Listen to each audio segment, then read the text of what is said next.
KC blog and কিচেনে সবাইকে স্বাগত। দেখো সন্ধেবেলার জলখাবার, রোজ রোজ কী দেবে কী খাবে সেই চিন্তায় থাকো। দেখো এইভাবে যদি বানিয়ে খাও তো খুব ভালো লাগবে। দেখো আমি কিছুটা মুড়ি নিয়েছিলাম, তারপরে আচার তেল, তার সাথে আচার একটু দিলাম, পেঁয়াজ দিলাম, আদা কুচি দিলাম, লঙ্কা কুচি দিয়ে দিলাম, ছোলা ভিজানো ছিল সেটাও দিয়ে দিলাম, একটু আলু ছিল সেদ্ধ করা সেটা টুকরো টুকরো করে কেটে সেটাও দিয়ে দিলাম, একটু শসা কুচি দিয়ে দিলাম, একটু ধনে পাতা দিয়ে দিলাম। এবার দেখো একটু সেও ভাজা দিয়ে দিলাম, একটু চানাচুর বা মিক্সচার যাই বলো দিলাম, একটু নারকেলও ছিল কুচি করে দিয়ে দিলাম।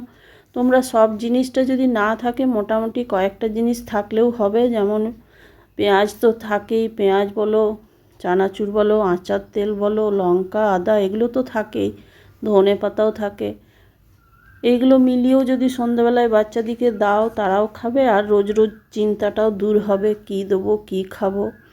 দেখো এটা আমি খুব ভালো করে মেখে নিলাম, মেখে নিয়ে আমি দুটো বাটিতে দিয়ে দিলাম, কেন আমি এখন দুজনকে দেবো সেই জন্য দুটো বাটিতে সার্ভ করলাম, বাকিগুলো আমি আবার পরে দেবো।